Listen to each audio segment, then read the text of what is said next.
Que tal, como estades? 50 anos despois da morte do ditador, quero pensar que as cousas empezan a cambiar. Teñen que cambiar. As vítimas levan décadas denunciando a impunidade coa que operou o franquismo e exixindo unha verdade, unha xustiza e unha reparación que leva anos de retraso. Pero vanse dando pasiños, pequenos pero gratificantes, como o regreso a casa das estatuas do Pórtico da Gloria espoliadas polos Franco hai 70 anos. Desde o pasado 1 de decembro están por fin en Compostela, a onde chegaron procedentes do Pazo de Meirás en cumprimento da sentenza ditada en xuño polo Supremo despois de 8 anos de litixios. O día 11 vanse expoñer ao público no Museo do Pobo Galego. Para a alcaldesa Goretti San Martín, estamos ante unha decisión histórica que debe abrir a porta á recuperación doutros bens incautados polo ditador. Hoxe é un día histórico para Santiago de Compostela, un día histórico para Galiza, tamén porque o Concello de Santiago consegue, por primeira vez, a través dunha sentenza xudicial, que os Franco teñan que devolver os bens incautados, os bens apropiados por espolio, apropiados por incautación indebida. Pero ademais en Ferrol emitíronse este mes de decembro dúas sentenzas que abren a porta a reparación real das vítimas do franquismo. A titular do xulgado número 3 declarou nulas e ilegais dúas condenas emitidas no seu día por tribunais franquistas que supuxeron o encarceramento e posterior asasinato do capitán retirado da Armada e militante de izquierda republicana Miguel Mendiguchía e o encerro no Castelo de San Felipe durante 2 anos do funcionario de telégrafos José Varela Cachaza. Tanto Carmen Mendiguchía, neta de Miguel, como Pepe Varela, un dos fillos de Varela Cachaza, non ocultan a súa satisfacción. Era algo moi esperado, moi emotivo, pero para mí é moi tarde, porque isto o tiñan que ler os fillos. Por unha parte contentos, porque por fin conseguimos, aunque sea dunha maneira puramente formal, restituir a memoria do noso pai. E por outro, nos houbera gustado máis que vivira el, non? Para que ao final da súa vida poidera disfrutar deste recoñecimento. Nos xulgados de Elda, en Alacante, está en marcha o proceso para restituir a memoria do mozo de Silleda Teófilo del Valle, asasinado en febreiro do 76. Hai unhas semanas a piques estivo de render contas por este crime o ministro franquista Rodolfo Martín Villa, pero a vista quedou aprazada ata febreiro por cuestións técnicas. Malia a suspensión, Jun Quiñonero de CEACUA salienta a importancia deste proceso. Hemos conseguido llevar hasta el tribunal a Martín Villa como uno de los responsables de aquellos años vivo que estuvo relacionado, ¿no?, con el caso del asesinato de Teófilo del Valle. Nos próximos minutos conversaremos con Jun Quiñonero, Carmen Mendiguchía e Pepe Varela sobre as expectativas que se abren no eido xudicial para reparar a memoria das vítimas. Pero ademais daremos a benvida a Antonio Míguez Macho, decano da Facultade de Historia de Santiago, con quen analizaremos o alcance de represión franquista en Galicia e faremos balance de 2 proxectos que están en marcha na universidade: a elaboración do mapa estatal de vítimas do franquismo e o plan de sumación de foxas que ven desenvolvendo o Grupo Istagra desde 2021 e que permitiu a localización hai uns días de 4 corpos en Luou que poderían pertencer a 4 guerrilleiros do destacamento de Foucellas. Míguez Macho destaca o carácter xenocida da represión exercida en Galicia polos fascistas. Falamos de prácticas de carácter xenocida, masacres, exterminio, porque realmente estamos falando dunha violencia que excedeu o que son os cánones, digamos, tanto da violencia que existía anteriormente ou das formas de conflictividade anteriores, como tamén de formas de violencia que existiron en períodos posteriores. Pero ademais neste capítulo, marcado polos 50 anos da morte na súa cama do ditador, tentaremos identificar cales foron os momentos máis delicados polos que atravesou o réxime. No almanaque temos sinalado o outono de 1943, o ano en que os aliados ameazaron a Franco con invadir España e Galicia estivo a piques de converterse en Normandía. Desvélao o catedrático de Historia Contemporánea da USC, Emilio Grandío, en La España espiada. Sí, Galicia puido ser unha Normandía. A invasión por parte dos aliados para acabar definitivamente cos fascismos europeos, nomeadamente co ese, puido ter lugar no norte das provincias de Lugo e da Coruña a partir de aí. Hai outras voces, outros asuntos que foron noticia estes días, son as novas da memoria.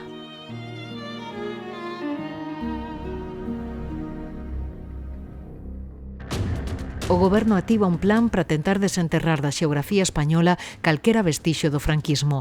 Aprobou un Real Decreto ao amparo da Lei de Memoria Democrática que contempla a catalogación e supresión dos 4.000 elementos de exaltación do réxime que se calcula existen aínda por toda España. Ángel Vítor Torres, ministro de Memoria Democrática. Ese vestigio debe ser eliminado y no puede ser mostrado en ningún caso y por tanto queda también fuera de lo que es su exposición pública y cabe lógicamente la resignificación, que es en aquellos vestigios que tengan un valor determinado el que se sepa que fue un vestigio que enaltecía una guerra de España, una dictadura posterior y ausencia. Precisamente o Bloque exixe a retirada da Gran Cruz do Castro de Vigo. Os nacionalistas argumentan que foi un monumento franquista e non un símbolo relixioso levantado orixinalmente para exaltar o réxime de Franco. Segundo o deputado nacionalista Néstor Rego, a única resignificación posible da cruz é a súa eliminación. Hai cousas que non poden ser resignificadas. A única opción é retirar este monumento. Esa é a única resignificación posible.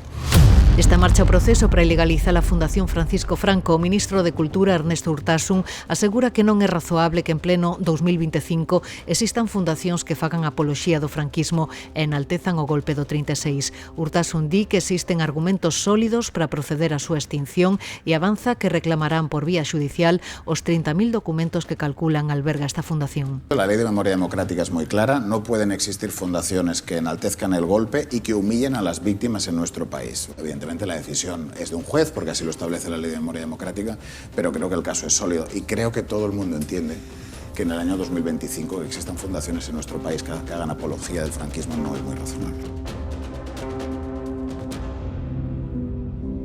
E co gallo do ano Castelao afondaremos na complicada relación que mantiveron Vicente Risco e Daniel Rodríguez Castelao, unha relación que arrincou nos tempos da xeración Nós e que quebrou co estourido do golpe militar. Desde outubro, unha exposición recolle o legado de ambos autores na Fundación Vicente Risco de Allariz. Risco ten un silencio rarísimo. Hasta os anos 50, 60 non se volve a cartear con amigos del dicindo, mire, eu son o que era, tal, pero aquí as circunstancias son as que son. A ferida aberta no 36, un podcast de Nuria López.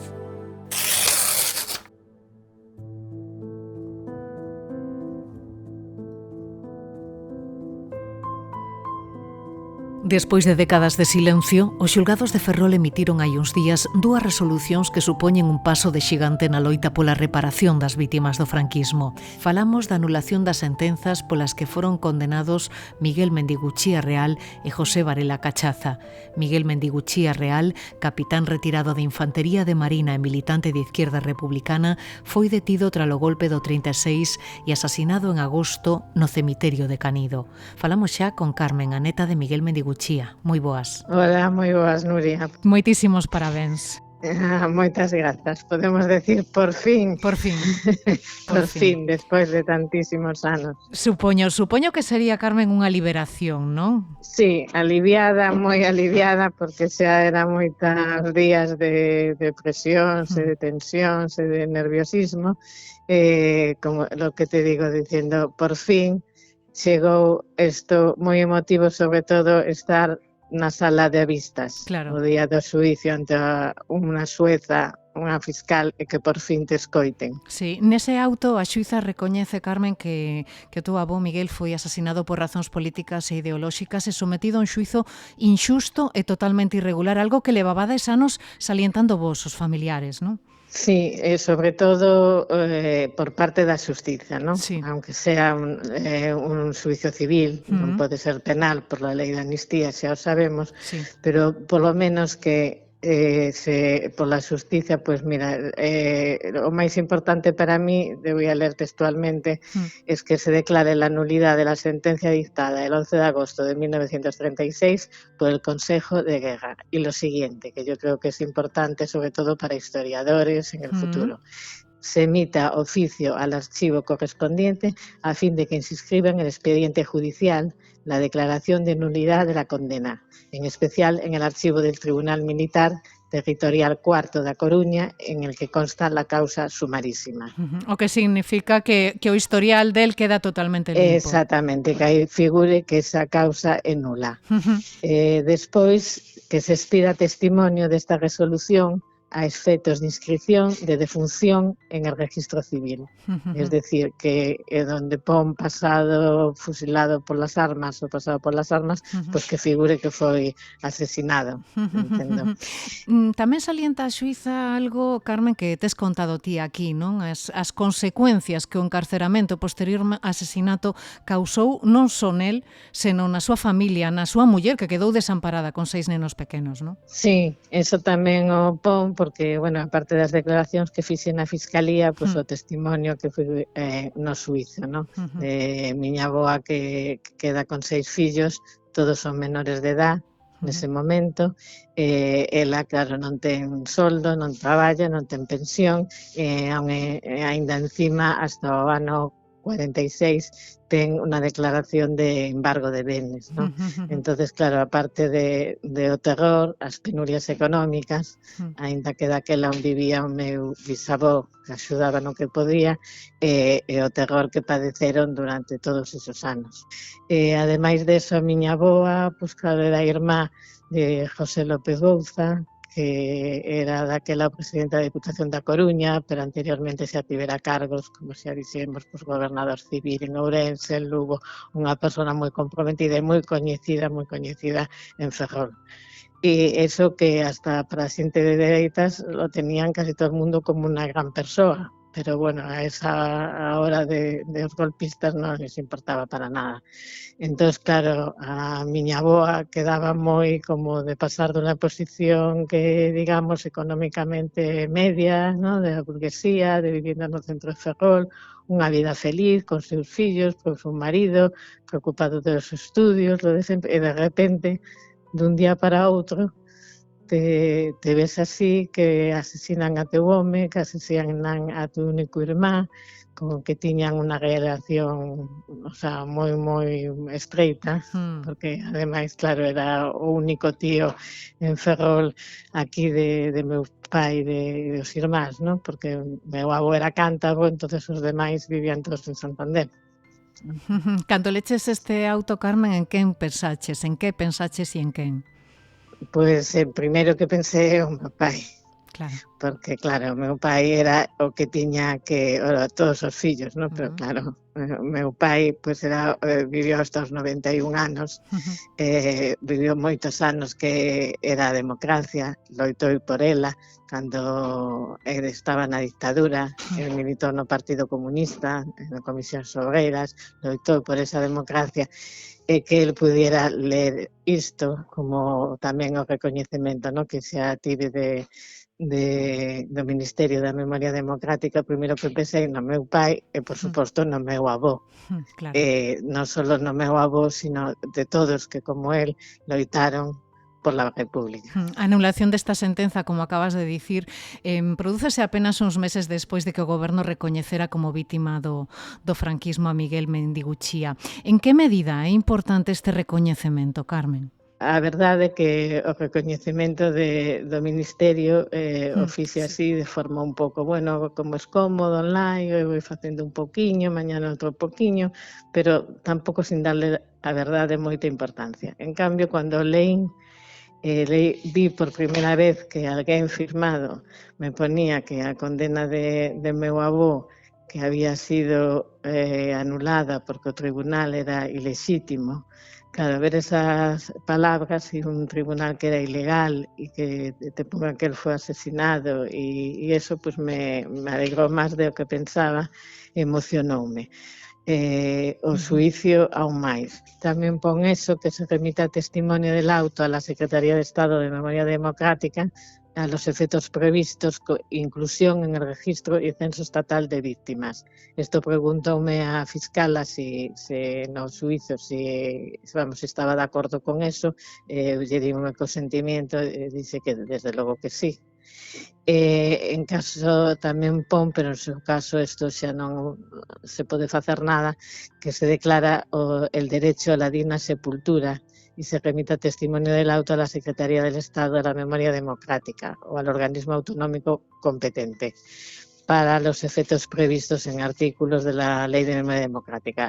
O meu avó foi enterrado na fosa común, pero no cementerio de Canido, que xa non existe. Entonces, en este caso, eu non teño nada que facer. Pero outros familiares que ao mellor teñen en fosas comuns en outros lugares que sí existen e hai moitas fosas comuns, pois aí tamén poden eles intentar que a fosa sumen. Claro, vista esta sentenza e en vista tamén dese recoñecemento que te chegou tamén por correo por parte do Ministerio hai uns meses, senteste reparada, Carmen? Hombre, por una parte sí, siento algo de reparada. Digo algo porque non podo decir pleno por la tardanza, porque estamos no 2025. Entón penso tantos anos que se podía facer isto sin xelo, que non dá tanto traballo e que ademais o recoñecemento ya gubernamental é moi fácil de solicitar vía online e tal, e tanta xente que os fillos, non? Porque os netos, pois sí, loitamos por el e facemos o que podemos, pero claro, os fillos que pudieran vivir isto. Estamos ante unha decisión histórica que abre un fío de esperanza a centos de familias galegas que sufriron a represión franquista igual que a vosa. Que lle dirías a todas elas? Sí, mira, a todas as familias les diría varias cosas que para mí creo que son moi importantes, porque se está dicindo na prensa e nos medios moitas cosas que non son así. Xa me chamaron hoxe 3 familiares, onte outros máis. Bueno, pois aclaremos. Sí, entonces quero aclarar. Primeiro, que isto é un proceso, se queren ir ao proceso judicial que leva a Fiscalía de Memoria Democrática en todas as provincias de España. Cada provincia ten unha fase fiscal o fiscal de memoria democrática. Este é un proceso gratuito, non ten que levar abogado, non ten que levar procurador, e non ten que ir con ninguna asociación ni de memoria democrática ni de ningún tipo se non quere. Eu presentei a demanda, eu como neta. O sea, que calquera familiar, porque claro, pensan ao mellor, teño que levar abogado, me están chamando. Claro, non, é gratuito, non teñen por qué. Que logo cada un que faga o que queira, pero non é así. Entonces quero que quede constancia de eso claramente, que é un proceso gratuito e que todo familiar, neto, sobrinho, o sea, fillo, quedan moi poucos, pero se algún lle interesa, que é ir á Fiscalía da súa provincia, no caso da Coruña, a Fiscala está en Ferrol, en outros sitios pois non sei de onde está, pero a chegarse á Fiscalía e preguntar que teño que facer, os documentos que hai que aportar son sinxelos, e a Fiscalía lle dirá o que ten que facer, a declaración, e despois o xuízo, se quere testificar en o xuízo, testifica como fixe eu, pero se non quixeras testificar, tamén pode facelo. Pois nada, queda aclarado. Moitas grazas, Carmen, por estos consellos, por atendernos e, insisto, nos parabéns agora a celebralo e a respirar. Eso, a celebrarlo, a desconectar, que sen é hora, e a celebrarlo, tengo moitas celebracións pendentes. Sí, pois veña, un bico gordo, Carmen. Vale, grazas a ti, Nuria, Adiós. por chamar.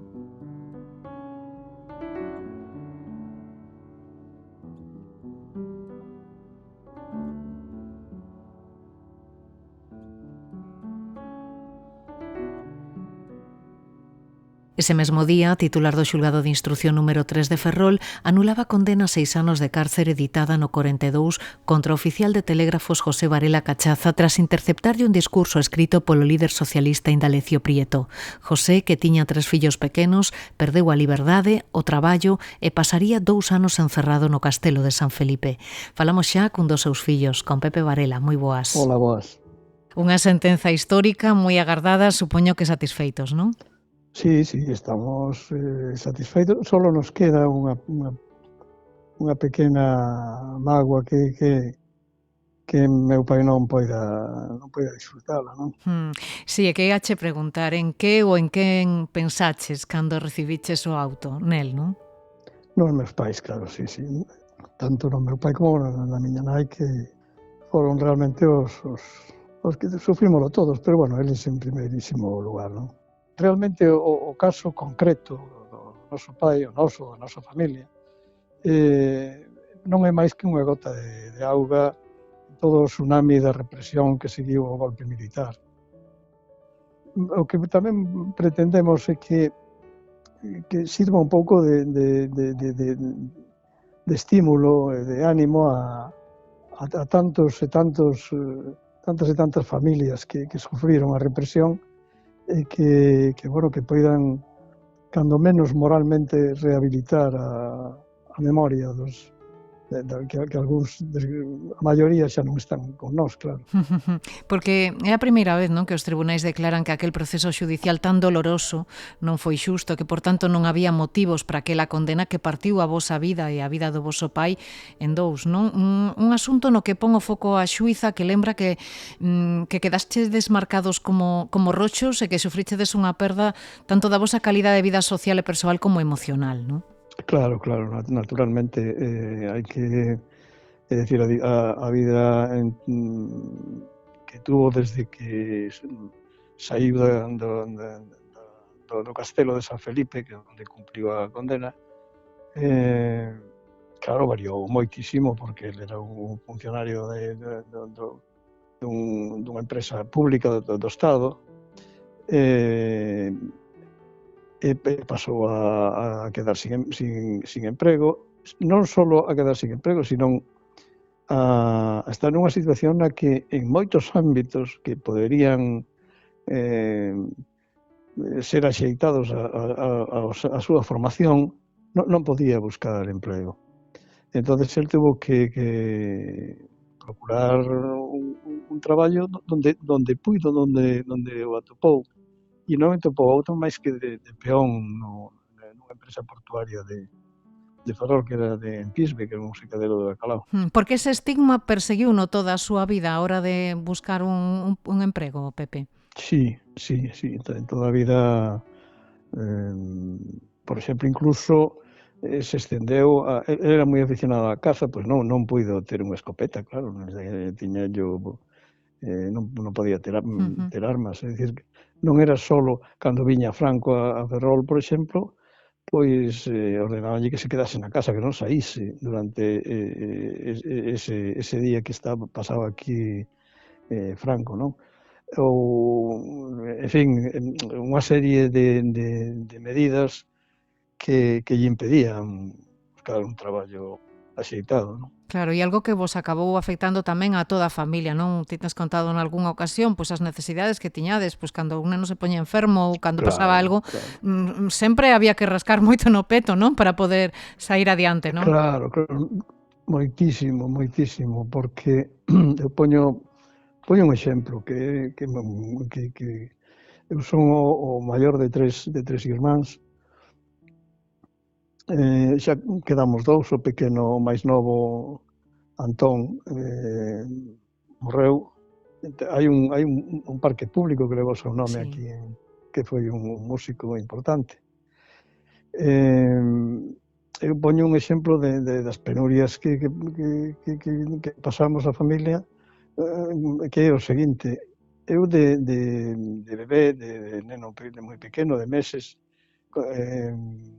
caí enfermo con unha colite persistente, entonces o pediatra recomendou aos meus pais que non me dira, a miña nai, que non me dira leite súa leite, vamos, o que non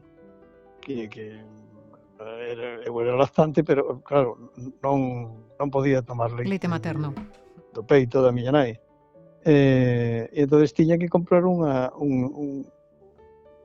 especie de unha leite en polvos, vamos. Leite de fórmula, que se di.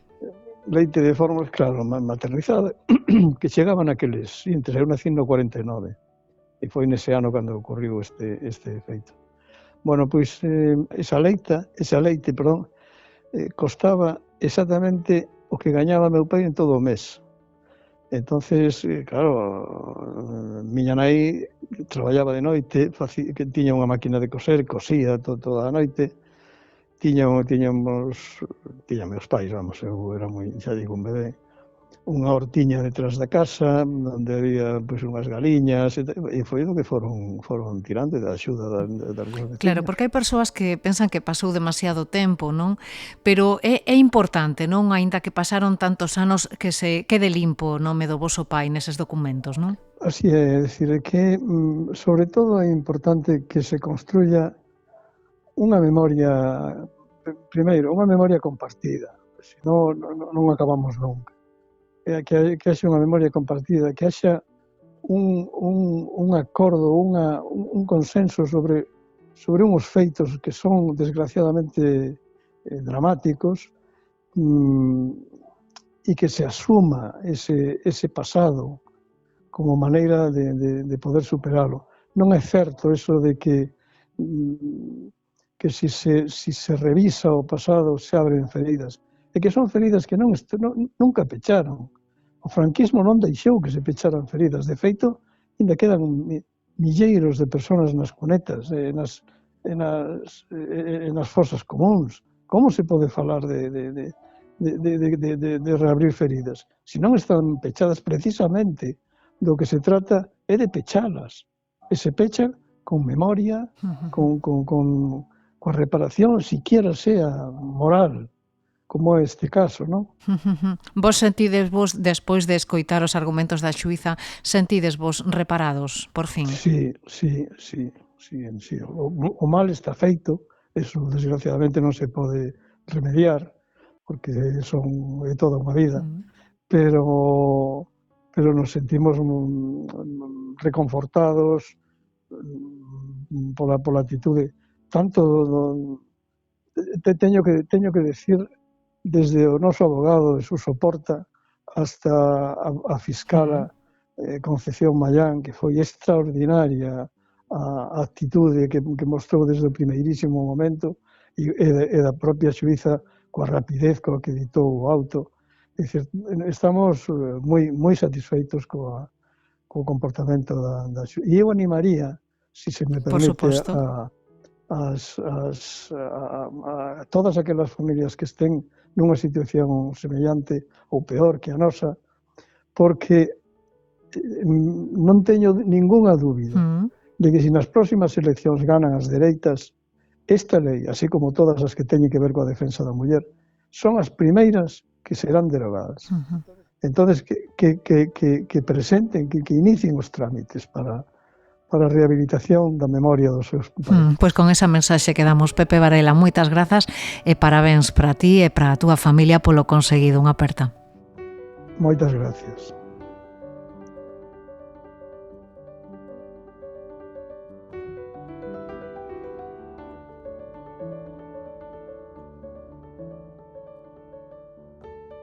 A ferida aberta no 36, un podcast de Nuria López.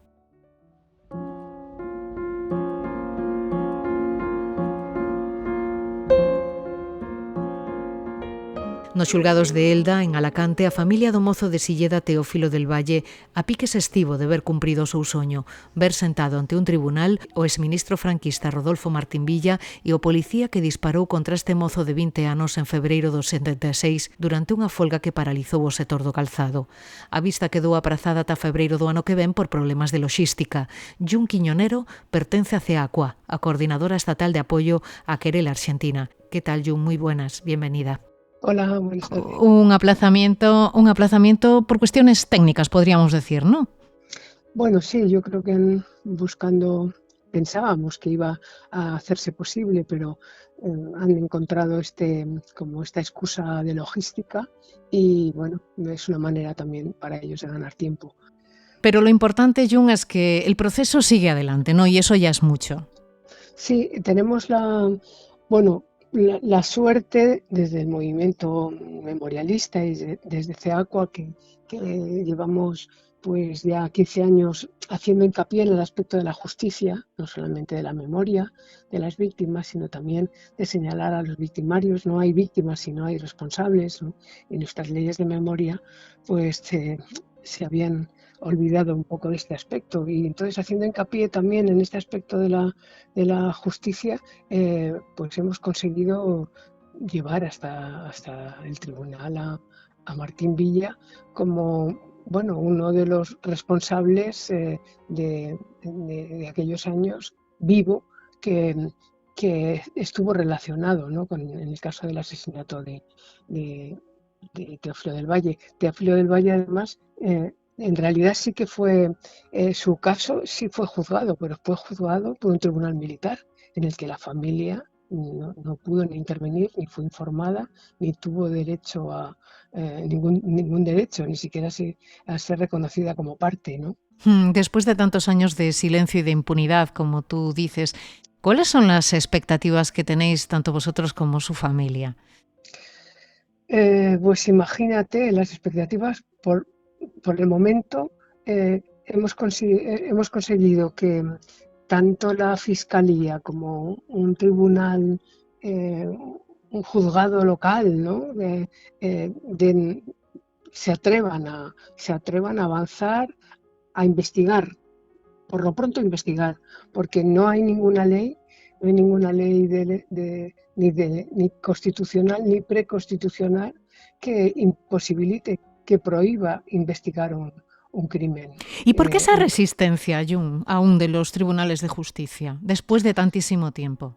Bueno, eso tiene que ver con el pacto de silencio de la transición, que como vemos en el presente y en la celebración de los 50 años de la muerte de Franco, pues son todavía muy escasas las voces que hablan de 50 años de impunidad.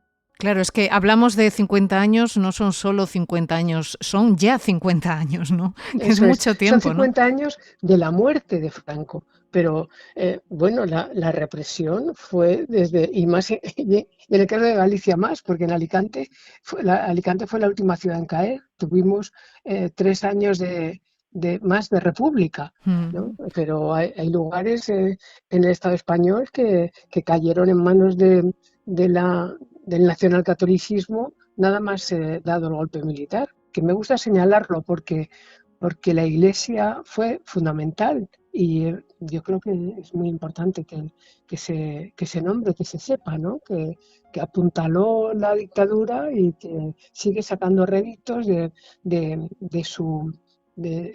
haberse convertido en una pieza básica del Estado, ¿no? Y que lo ha continuado siendo después.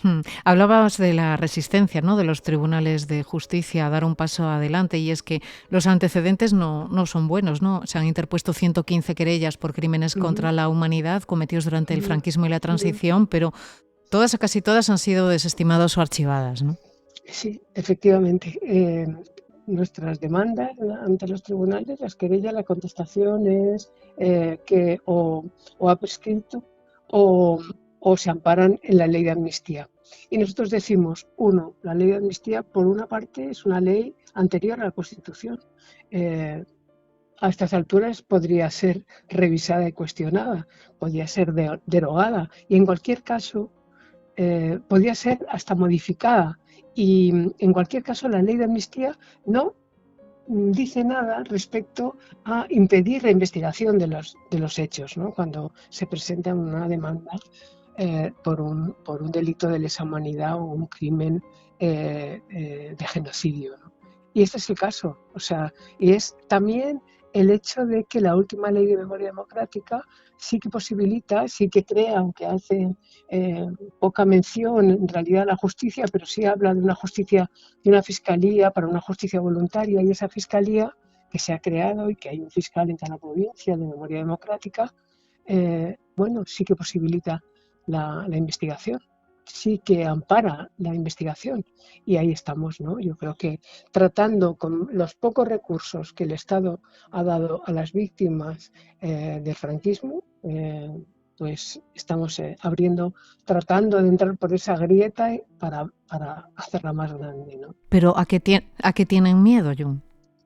Pues tienen miedo en realidad a romper ese pacto de silencio que hizo posible que buena parte del aparato del franquismo continuara vivito y coleando sin que, como ha habido en otras democracias, en Argentina, bueno, en la misma Alemania, ¿no? En otros lugares, en Chile, ¿no? Que ha habido una respuesta del Estado repudiando y condenando a los responsables y los considerados criminales, ¿no?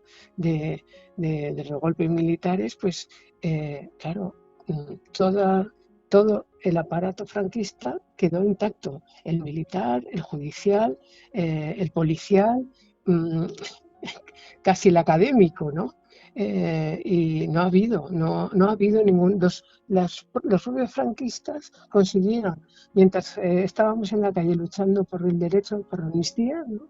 La gente gritaba amnistía, aprobaron, y esto fue un pacto de los políticos del Parlamento, se dejaron ganar esta batalla, porque consiguieron que la ley de amnistía, ellos mismos, o sea, el aparato franquista, los responsables franquistas, se amnistiaran a sí mismos, de manera que, bueno, ha pasado 50 años. Es tiempo, ¿no?, de llamar a las cosas por su nombre y de modificar la ley.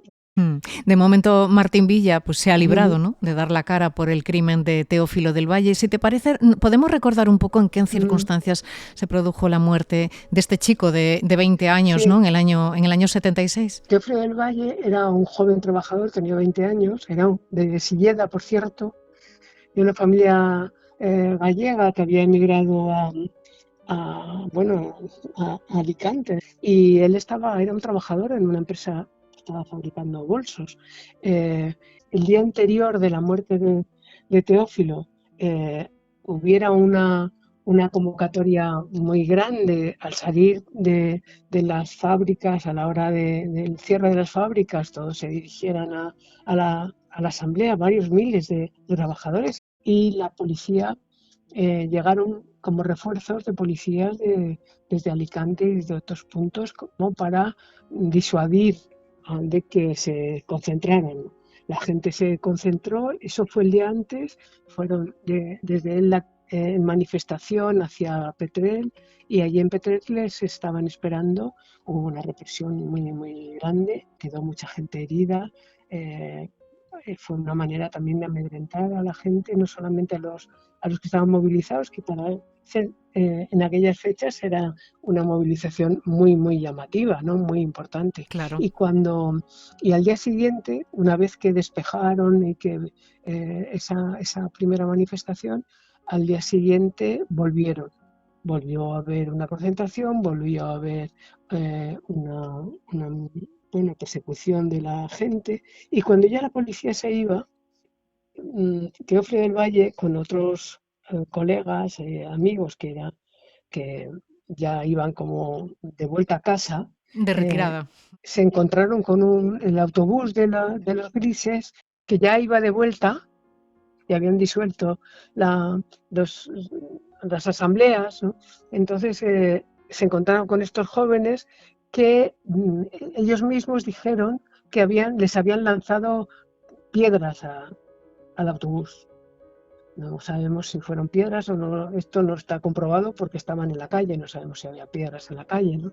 Pero entonces pararon el autobús y desde la calle ya, y armados, empezaron a perseguir a este grupo de jóvenes. Los jóvenes consiguieron escapar, pero uno de ellos persiguió a Teófilo del Valle, le dio el alto, y disparó. Bueno, hubo más tiros porque otros policías parece que también dispararon en alguna de las calles por las que iban huyendo los demás, pero hubo uno que en este caso fue el que disparó hasta 6 veces a Teófilo del Valle, que iba corriendo, o sea, que le disparó de espaldas y hasta matarlo, ¿no?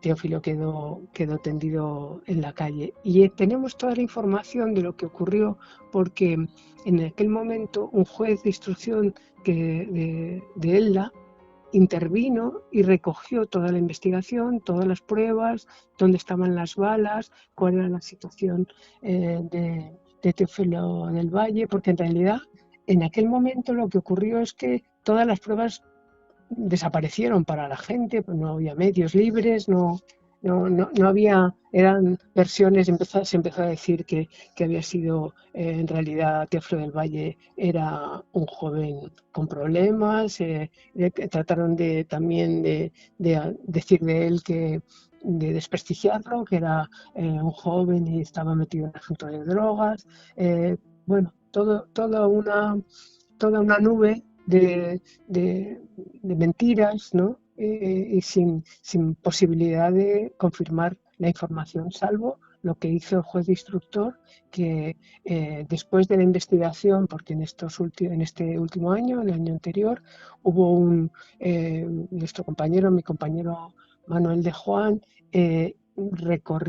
visitó a este juez, hizo una investigación al detalle y consiguió reunir también el propio expediente al que pudimos tener acceso gracias al permiso de la propia familia de Teófilo, que nos autorizó a consultar el expediente judicial, con lo cual ahí pudimos ver lo que no se sabía antes, ¿no? Con todo este material veremos si en febrero hay suerte y por fin se hace justicia, Jon.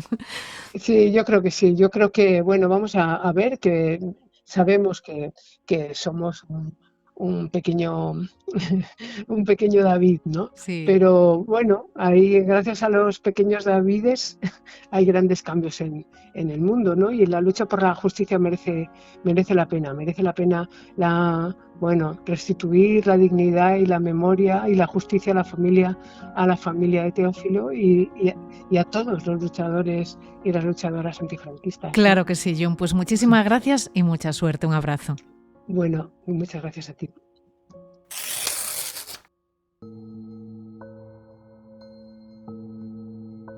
...50 anos despois da morte de Franco segue habendo moitas dificultades para xulgar os responsables dos crimes do franquismo. Quedan aínda moitos capítulos por escribir, como a localización dos centos de galegos vítimas da represión que seguen aínda baixo terra nas 106 fosas comuns que están espalladas por toda a xeografía galega. Hai uns días aparecían en Luou 4 corpos. Crese que pertencen a Manuela Grasar Cajaraville, Ricardo Fernández Carlés, Vicente López Novo e Florentino Palacios Menéndez, 4 guerrilleiros antifranquistas pertencentes á agrupación de Benigno Andrade Foucellas, que foran abatidos nun enfrontamento armado coa Garda Civil o 19 de maio de 1948. Dos traballos de sumación encargouse o Grupo Istagra da Universidade de Santiago. Conversamos sobre este e outros asuntos co decano da Facultade de Historia, Antonio Míguez Macho. Que tal, Antonio? Moi boas. Benvido á Ferida Aberta no 36. Pois moi boas, moitas gracias polo convite, por estar con vos. Hai case 90 anos, non, do estourido do golpe. Seguen aparecendo, Antonio, moitos datos novos que nos axudan a reconstruir o ocorrido e algúns deles obtéñense das exhumacións de fosas, non? Entre outras cousas. A Universidade de Santiago uniuse a estas tarefas de investigación hai xa uns anos a través dese plan cuatrienal de fosas do Ministerio.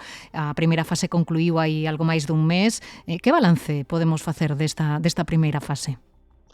Pois mira, o certo é que neste momento estamos xustamente co que sería o comezo da segunda dos períodos de 4 anos, porque o plan tivemos a sorte de que se puido renovar e entón o que estamos facendo un pouco balance do que foron os primeiros 4 anos. De feito, estamos preparando unha publicación recollendo un pouquiño o que é pois a análise primeiro do que foron todas as intervencións que se fixeron, tamén xa polo miúdo dos resultados que obtivemos. O balance, teño que dicir, así en xeral e por ser conciso, que foi, entendo que moi positivo. Moi positivo porque, por un lado, nos permitiu atender o que é unha demanda existente dentro do punto de vista social, público, das propias familias, non?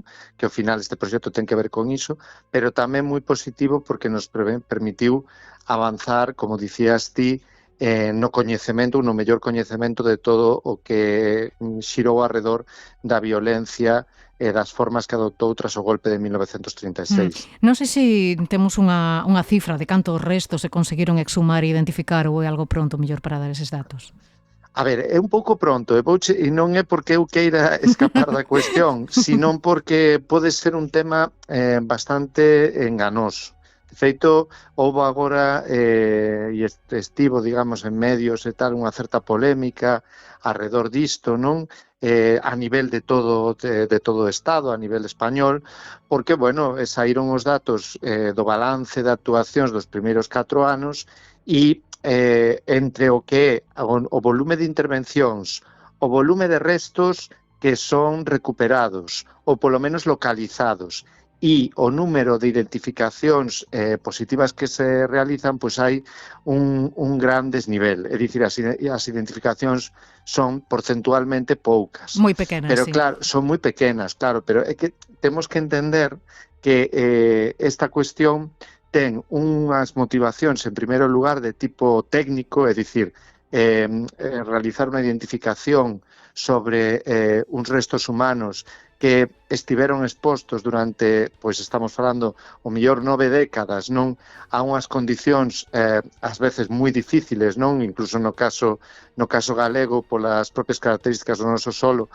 pois extraordinariamente difíciles, fan que as identificacións sexan moi complicadas. Tamén porque o proceso de identificación, canto máis tempo pasa e os descendentes son máis lonxanos, faise tamén máis complicado dentro do punto de vista da identificación xenética. Isto poden explicar moito mellor as persoas que traballan con nós dentro do equipo nese ámbito. Entón, eso xa é unha dificultade técnica, pero é que logo tamén hai unha dificultade que ven dada pola propia natureza do que foi o proceso violento e de como foron, de alguna maneira, enterradas as vítimas. É dicir, para que nos entendamos, nós o que estamos comprobando a partir de todo o traballo que fixemos e que é algo que queríamos contar nesta publicación que, como che digo, estamos preparando, é que os propios verdugos, os perpetradores, non tiñan interese en que realmente fose sencillo, que fose algo fácil poder desenterrar e identificar as vítimas. É dicir, había unha intención de ocultación, non? Claro, eso é un aspecto que estamos agora traballando, non? Que nós xa tiñamos algunha intuición a este respecto, non?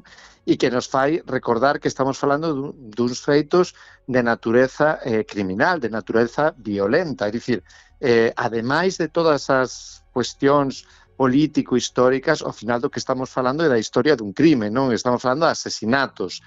E, polo tanto, eso ás veces que o esquecemos, non? Necesitamos traelo a primeiro plano para entender as dificultades que poden existir, non? A hora de alguna maneira, facer todo este traballo de identificacións. Conseguimos algunhas, por exemplo, foron moi significativas, como no caso de Celanova, tivemos a oportunidade de devolver algúns restos a familias. Estamos con outras que neste momento están aínda en laboratorio porque tardan bastante tempo en realizarse entre que se fai a intervención e a exhumación e esperamos ao mellor ter algún outro resultado positivo, pero claro, é certo que os datos sin explicalos pois poden levar a unha certa confusión. Confusión, non? Claro. Hai unhas semanas arrancou a segunda fase, non? En Asados e en Luou, polo que teño entendido, polo menos no caso de Luou, con resultados satisfactorios, non? Buscaban 4 guerrilleiros da agrupación de Foucellas, e que pasou? Pois mira, pois efectivamente, porque fíxate, aquí temos a cara e a cruz, non? Que é un pouco a realidade do que estivemos vivindo estes últimos 4 anos pasados. No caso de Asados, tiñamos moitas indicacións a nivel, sobre todo, de memoria, non? De que tiñamos unha localización exacta dos restos, etc. e ao final o resultado non foi positivo. Isto xa nos pasou outras veces e aí é onde moitas veces pois atopamos esa cuestión da dificultade que temos para realmente dar cos restos despois de todo o que o período histórico e eses procesos un pouco que estivemos estudando de ocultación. E por outro lado, temos agora que está neste momento e que está sucedendo agora mesmo o caso de Luou, onde parece que os primeiros resultados que estamos obtendo sí que son positivos, non? É certo que tamén neste caso de Luou estamos tratando cunha violencia que aínda que está dentro do arco, digamos, temporal do que é dende o golpe ata o final da ditadura, fálanos dun tempo distinto. Estes que estamos buscando en Luou son os restos de, digamos, de guerrilleiros, de persoas que caeron abatidas no ano 1948. Entón, o contexto tamén histórico pode ser un pouco distinto e, nese sentido, creo que nos pode estar axudando a que puidéramos dar xa nesta primeiro intento, non, cos restos onde efectivamente estaban. Pero bueno, está aínda en curso, o sea que... Aínda poden pasar moitas cousas. Tamén quero ser cauteloso porque tendo en conta outras experiencias previas, pero bueno, as primeiras evidencias que están saindo, pues sí que son positivos. Claro, que pasa que queda aínda moitísimo traballo por facer, non? Están localizadas, creo, un total de 106 fosas en todo o territorio galego que aínda hai que investigar, non? E aí estará a universidade tamén para botar unha man.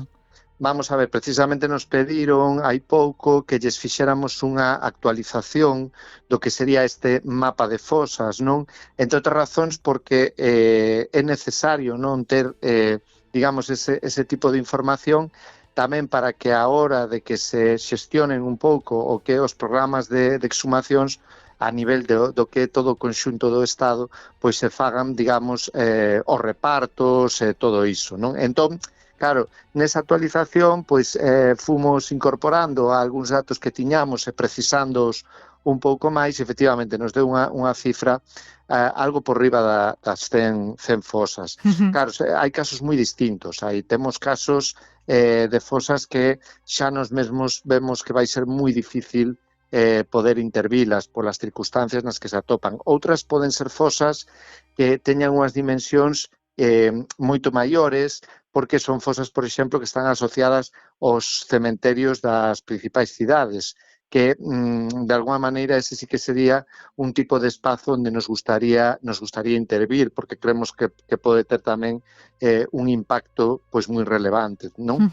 En todo caso, a cifra pois consideramos que é bastante significativa e efectivamente dá conta dun traballo que realmente pode ser un traballo non a curto prazo, sino a longo prazo. Nos sempre que teñamos oportunidade e poidamos, pois a nosa idea, evidentemente, é seguir profundizando nesta cuestión, aínda que sabendo que, efectivamente, o tempo, en moitos aspectos, xoga na nosa contra e que isto que preguntabas antes do tema das identificacións, pois claro, cada vez se convirte en máis complicado. Claro, ademais a USC recibiu hai un ano un proxecto moi, pero que moi ambicioso que é a elaboración do Censo Estatal de Vítimas da Guerra Civil e o Franquismo a nivel de toda España, non? Que siga un pouco o camiño, Antonio, emprendido hai anos aquí con Nomes e Voces, non? Non sei como vai ese proxecto, se está xa moi avanzado, como van as cousas? Pois mira, ese proxecto está neste momento no seu primeiro ano, está realmente arrancando. Realmente, efectivamente, como ti recordabas, é un proxecto que en boa medida nos chegou a nós pois pola experiencia previa que tiñamos con Nomes e Voces e de alguma maneira o carácter pois exemplar, non, que tivo ese proxecto a nivel de moitos outros proxectos a nivel de España e incluso que exportamos a outros lugares, non? Nese sentido, pois o Ministerio, a través da Secretaría de Estado de Memoria Democrática, puxose en contacto con nós e encargounos ou preguntounos se queríamos aceptar este reto. Claro que digo reto, dixemos que sí, digo reto porque realmente o proxecto é un proxecto moi ambicioso, no sentido de que quere dar resposta a algo que está contemplado na Lei de Memoria Democrática do ano 2022 e que é a creación dun censo de carácter estatal de todas as vítimas do que sería o franquismo, pero no franquismo realmente están falando dende o ano 1936, o sea, dende o momento do golpe ata os anos da transición, non?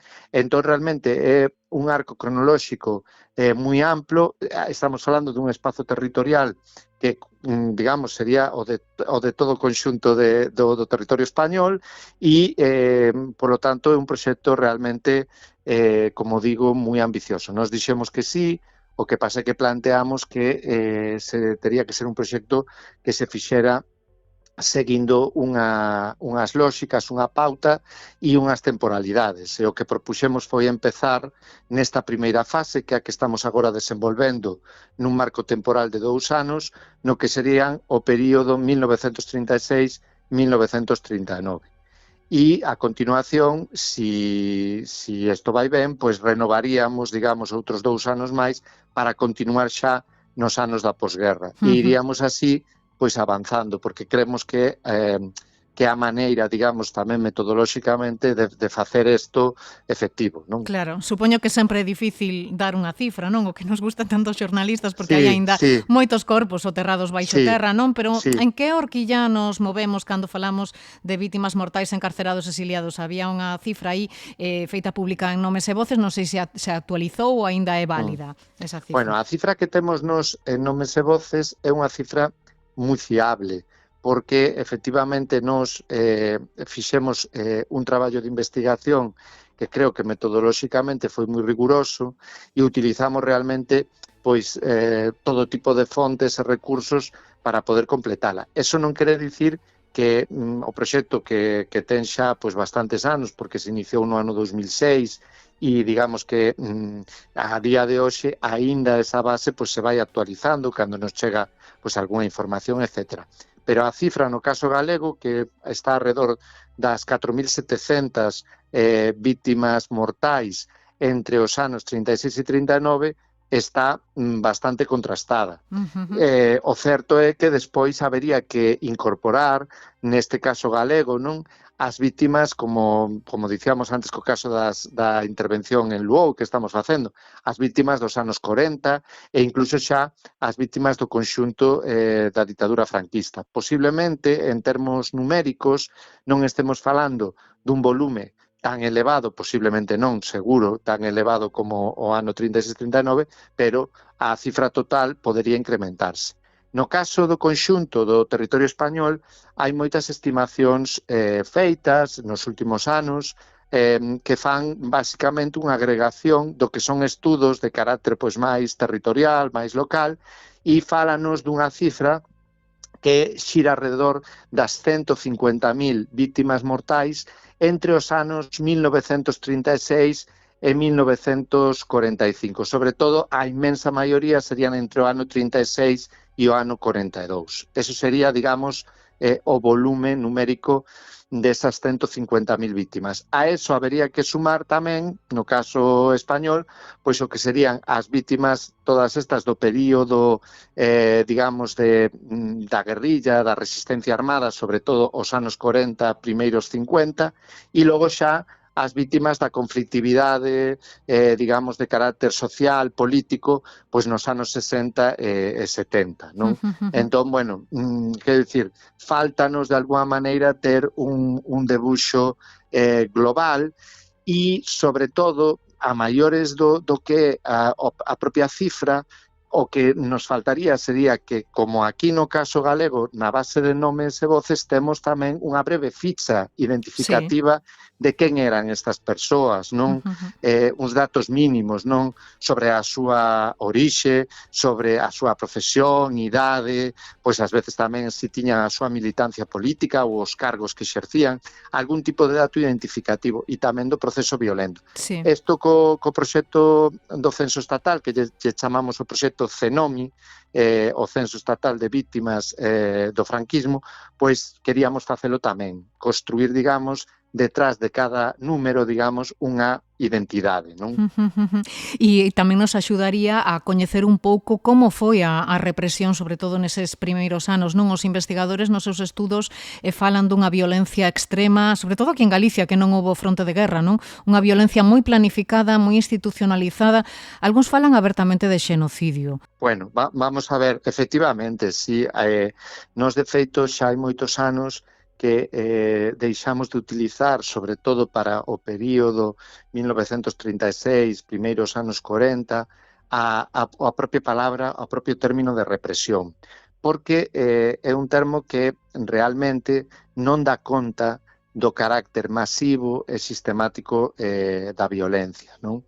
Entón, efectivamente, pois falamos de prácticas de carácter xenocida, masacres, exterminio, porque realmente estamos falando dunha violencia que excedeu o que son os cánones, digamos, tanto da violencia que existía anteriormente ou das formas de conflictividade anteriores, como tamén de formas de violencia que existiron en períodos posteriores, que quizás se axustan mellor a esa idea de represión estatal ou represión dictatorial.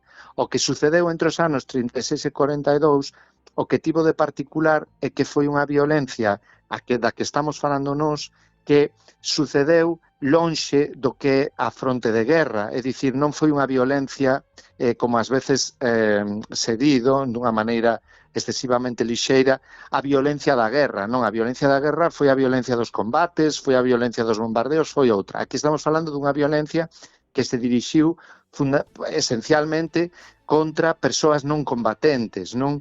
E que precisamente ese carácter que tivo faina semellante a outras formas de violencia que despois vamos a ver no conxunto europeo e no conxunto global e que por desgracia caracterizan o que é eses estilos de violencia masiva do século XX. Nos sempre intentamos poñer o acento nisto, non, para explicar a magnitude e as dimensións que de alguna maneira tivo o que pasou aquí, non? Esa extrema violencia puido ser un dos factores que fixo que o franquismo resistira durante tanto tempo e ese descabezamento, sobre todo dos grandes líderes políticos e sindicais, moitos deles morreron, outros encarcerados e outros tiveron que exiliarse. Ese poido ser os motivos de que se prolongara tantísimos anos? Posiblemente sexa un dos motivos, non o único, porque despois o propio franquismo se encargou, como fan pois todos os réximes que teñen, digamos, unha vontade de duración, de gañar outras formas de legitimidade e de consenso, non? A partir de certas políticas de carácter público, digamos, que exerce, pero é indudable, e para o propio franquismo foi sempre así, que esta violencia de orixe, non, esta violencia inicial, ten un carácter fundador e fundamental. En primeiro lugar, porque non hai que olvidar que todo o proceso empeza cun golpe de Estado. A nós nos gusta moito falar do golpe de Estado e da violencia golpista, porque unha das cuestións que se encargou de facer o franquismo foi de intentar, de alguna maneira, distorsionar esta idea, a idea da súa ilegitimidade, non? Ilegitimidade de orixe.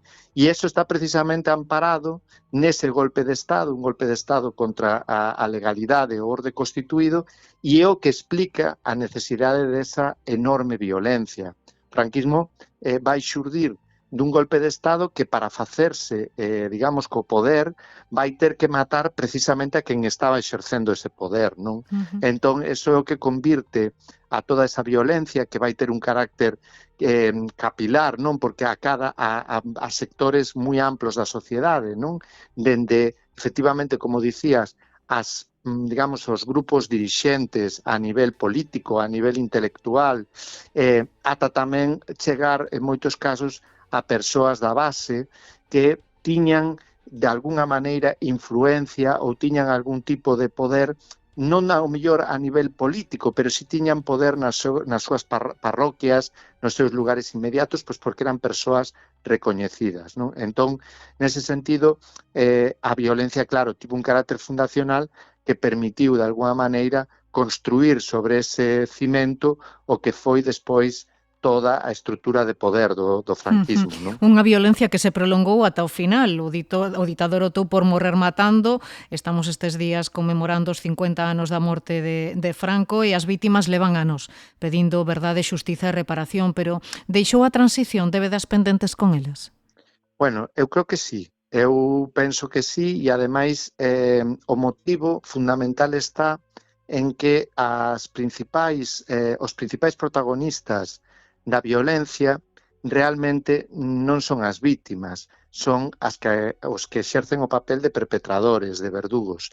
E non hai que esquecer que no ano 1936 os que acabaron triunfando foron precisamente eses verdugos e eses perpetradores e estiveron xestionando durante 4 décadas o que foi o poder nun sentido extenso, o poder dictatorial, pero tamén o poder sobre a memoria e sobre o que se podía ou non se podía recordar do que pasou, non? Isto é moi importante para entender como se produciu a transición, penso eu, non? Porque, ao final, o que atopamos na transición é un proceso no cal acabamos aceptando, de alguma maneira, un concepto de reconciliación que está construído precisamente por aqueles que máis interesados estiveron en que non se falara de toda esta violencia fundacional e de toda esta violencia que acompañou o franquismo. Como consecuencia diso, evidentemente, as vítimas quedaron, eu creo que moi desamparadas no proceso transicional. É dicir, que non foi tan modélica como nos venderon a transición. Bueno, eso levamos moito tempo dende o punto de vista do que a investigación histórica. Xa non entro en tamén outros cuestionamentos que se teñen feito dende posicións políticas e dende posicións, digamos, de militancia. Eu estou falando xa a nivel, neste caso, da propia investigación histórica. Levamos moitos anos traballando sobre o carácter que tivo a transición, un carácter profundamente controvertido e un carácter, dende logo, que eu non utilizaría en ningún caso a palabra modélica, salvo nun sentido negativo. Foi modélica en moitos outros casos para amparar, de alguma maneira, leis de punto final, amparar ou non utilizar os mecanismos de xustiza, de verdade e de reparación, quer dizer, noutros casos se utilizou como amparo o modelo transicional español, pero non precisamente en un sentido, diríamos, en termos democráticos, positivo, non? Eu creo que esa lectura, digamos, da transición é unha lectura que, como digo, levamos moitos anos facendo, non? Que, en todo caso, o que pon o acento non é tanto na cuestión de criticar, digamos, as persoas que nese momento puideron ser protagonistas das negociacións ou dos distintos pasos que se deron, sino en explicar o contexto en que se produciu, que está moi lonxe dun relato, eu creo que en algúns aspectos moi edulcorado, non? Xa. E despois temos outra asignatura pendente, conseguir transmitir ás novas xeracións que o que significa vivir nunha ditadura, e temos sobre a mesa eses estudos que revelan o interese que amosan algúns mozos por esos posicionamentos extremistas. Despois están eses ataques que teñen sufrido colegas nas propias universidades, nos seus despachos, non? De grupos de ultradereita. Non sei, bueno, se aquí se perciben tamén esas actitudes nas aulas e cales son os retos como educadores.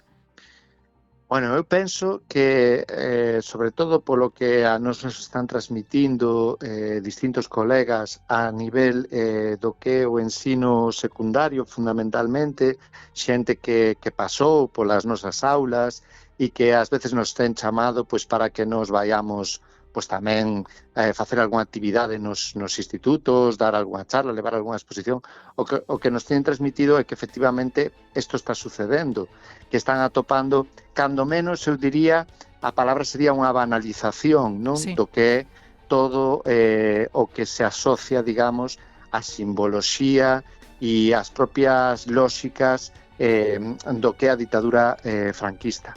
Bueno, eu creo que aquí hai un traballo realmente moi complicado porque estamos nun contexto a nivel político e social que claramente está auspiciando por unhas posicións moi reaccionarias. Xa non é un problema exclusivamente galego ou español, sino que estamos percibindo que é un problema a nivel global, que ademais construe como nun mesmo paquete un negacionismo de múltiples cuestións, negacionismo do cambio climático, posturas claramente antifeministas, posicións que teñen que ver con a banalización do fascismo e do nazismo, posturas directamente xenófobas ou racistas, non van todas como nun mesmo pack. E eu creo que, non é por levar a auga ao meu rego, pero eu creo que o que pon de manifesto xustamente é a importancia do estudo e do coñecemento da historia, porque ao final non é tanto unha cuestión de que a historia nos a estudamos como algúns din, non ás veces por aquelo de non repetila, non é tanto iso, como que necesitamos coñecer a historia para comprender mellor o presente que estamos vivindo, non? E sobre todo para non aceptar determinados discursos dunha maneira simplista, non? Entón, bueno, nos nese sentido, o traballo que estamos facendo, como digo, é intentar que todo o que nos producimos a nivel de investigación, pues cada vez máis poida chegar a outros públicos, non? Empezando, por suposto, polo ensino secundario, non? Pois con esa mensaxe que damos, Antonio Míguez Macho, grazas pola conversa e por aceptar o convite da Ferida Aberta no 36. Foi un placer. Nada, grazas a ti e nada, precisamente tamén animarte porque o que estás facendo ti con este traballo, con este podcast, con este blog, pues tamén vai un pouco nesta mesma dirección, non? Que é, de alguma maneira, intentar chegar co que son contidos históricos e contidos históricos de calidade, pois a todos os públicos, e eso creo que é moi importante. Pois moitas grazas, seguiremos traballando atacando que irades. Grazas, Antonio, unha aperta. Nada, veña, que vaya todo moi ben, grazas. Adeus.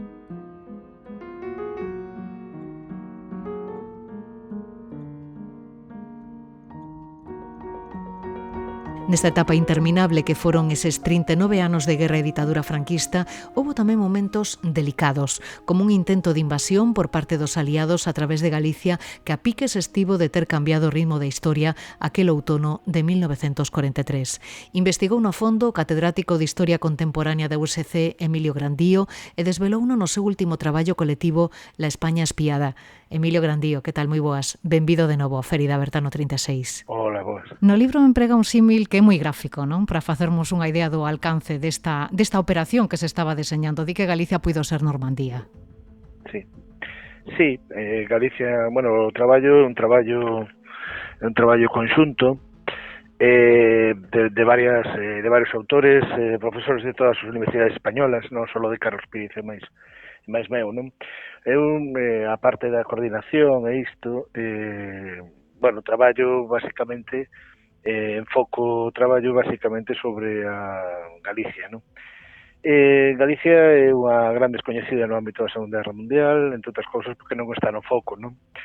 Pero, sin embargo, tivo unha importancia estratégica moi relevante, non só na perspectiva das materias primas, de minerais, da cuestión do, digamos, do tráfico, non, aéreo, naval, da proximidade da liña fronteiriza con Portugal, senón tamén por cuestións puramente de inteligencia, é dicir, de cuestións de inteligencia de que, sí, Galicia puido ser unha Normandía. A invasión por parte dos aliados para acabar definitivamente cos fascismos europeos, nomeadamente co ese, puido ter lugar no norte das provincias de Lugo e da Coruña a partir de aí. E daban unha data en concreta, non? O 8 de outubro de 1943. Por que nese momento?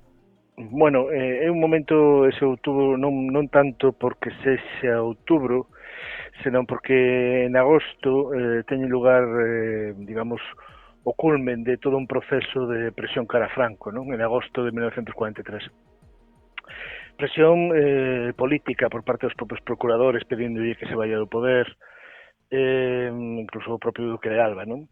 Presión incluso por parte dos seus compañeiros de armas, non? Dos xenerais, non? Que hai outras investigacións que evidentemente comproban o feito das conversacións cos aliados, incluso sobornos por parte dos aliados para botar a Franco do poder, non?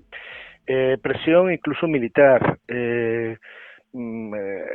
por decir un caso en concreto, unha bomba sen carga, é dicir, un misil deixado na propia xuvia, non? No verán de 1943 por parte de avións británicos, non? Ou, por exemplo, o estoupido do polvorín de Ferrol, non? Hai que darse conta que nese verán Franco estaba a Meirás, quero dicir, estamos falando de Ferrol, que estamos falando por vía marítima, e o 20 de agosto, en agosto teñen lugar, ademais, dos cuestións fundamentais. Por un lado, a conferencia de Quebec entre os Estados Unidos e Gran Bretaña, ainda non está Rusia, pero no que dicen, falan textualmente dunha maneira moi explícita de quitar a Franco do poder, ¿no? De cambiar a dirección da ditadura en España, ¿no?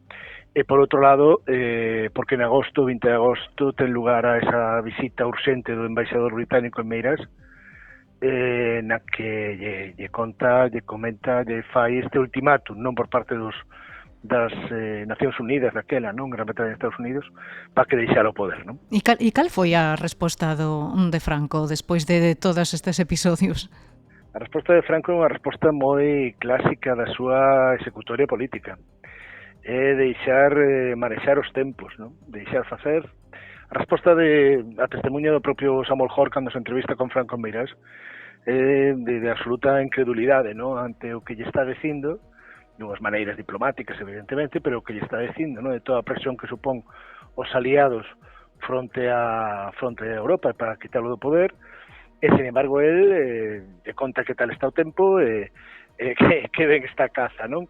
Quero decir que bueno, unha absoluta deixar pasar, non? E manexar os tempos, non? A verdade é que os diplomáticos en xeral, cando menos os que teño estudados, quedan absolutamente pampos, non? Ante reaccións de Francisco Franco, non? Sí. Bueno, foi deixar facer, non? Deixar facer, manexar os tempos de determinada maneira. Bueno, a chegada, o embaixador vaise cara a Londres e vaise sen data de retorno. Por iso comento que non é tanto que esa data fora, digamos, predestinada, senón que é unha especie de presión, non? Tamén, dende esa perspectiva de se Franco move ficha, non? E, bueno, ao final, mover a ficha dunha maneira, non temos todas a documentación sobre iso, pero, dende logo, polas súas accións, podemos decir que tanto Gran Bretaña como os aliados, en conxunto, como Francisco Franco e a ditadura, digamos que chegaron a unha especie de acordo tácito, non? Polo cal, bueno, pues tentarían, digamos, virar, non, a situación. Viran a situación cara aos aliados, pero de maneira moi lenta. Prácticamente lles levará todo o ano de 1944, non? Non é unha resposta rápida, non, como adoita pasar, non, co caso de Franco, non? No libro dá detalles de como se acometería ese proxecto de invasión. A pregunta é era unha invasión real ou era máis ben só, como dicía antes, unha manobra de presión, de intimidación sobre o ditador? Había intención real de entrar en Galicia?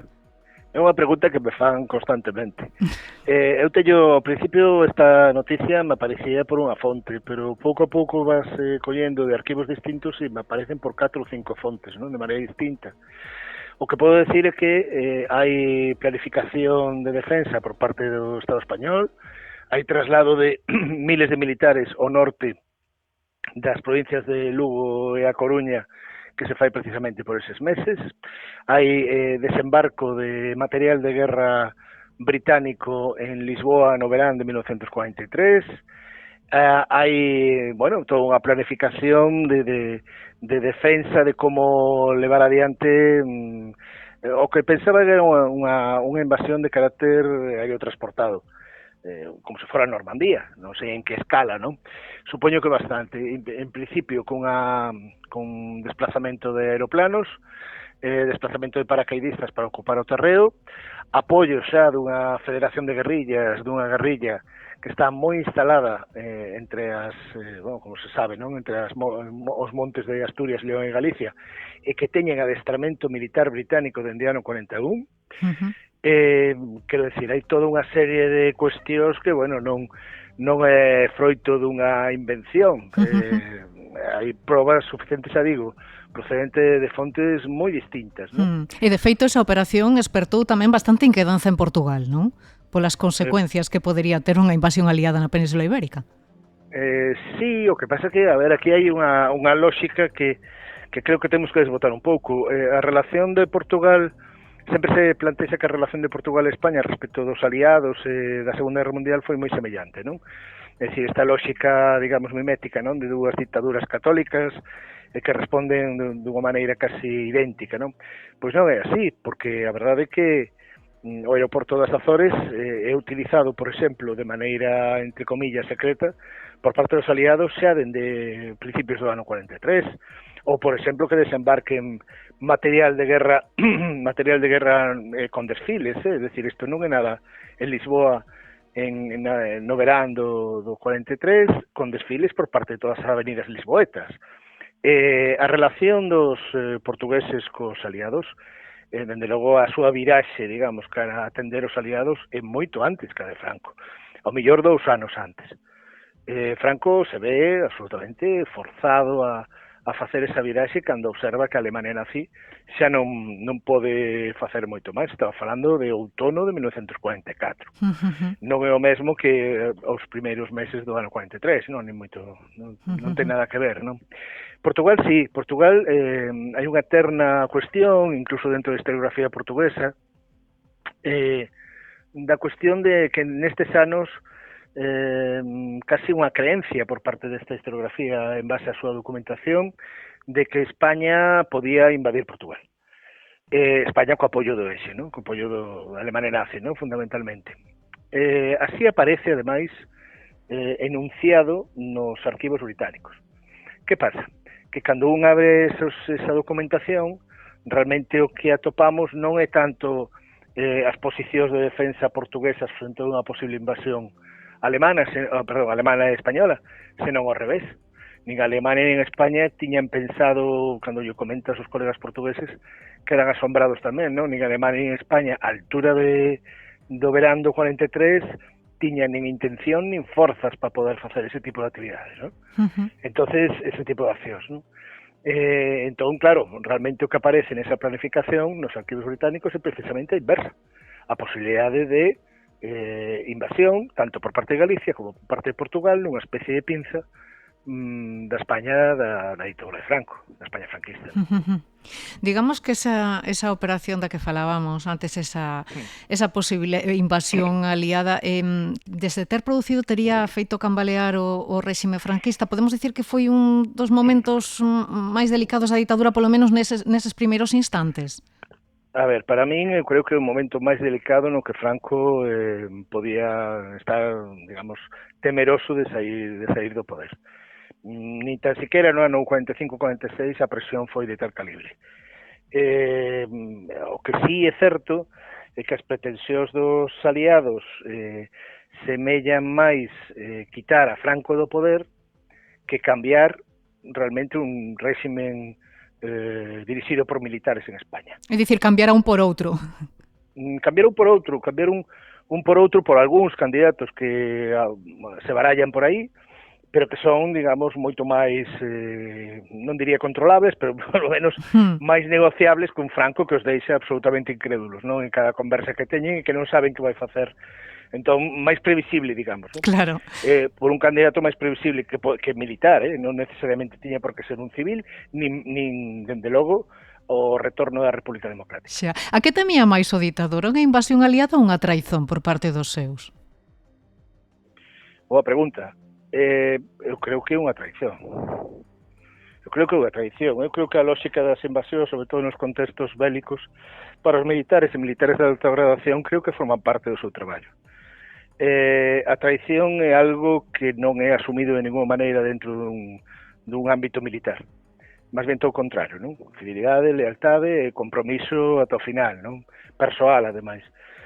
Creo que posiblemente temera moito máis unha traición interna dende a perspectiva do que máis se podía temorizar, non?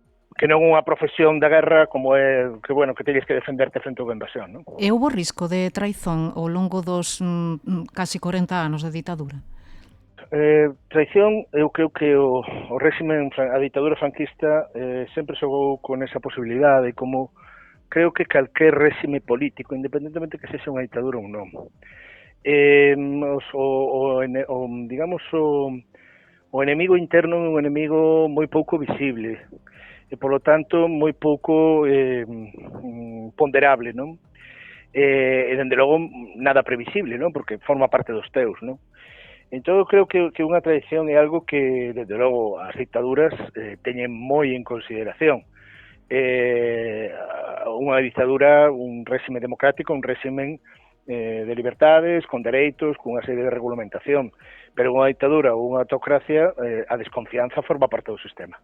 A sospeita permanente de todos e para todos forma parte do sistema, incluso dos teus.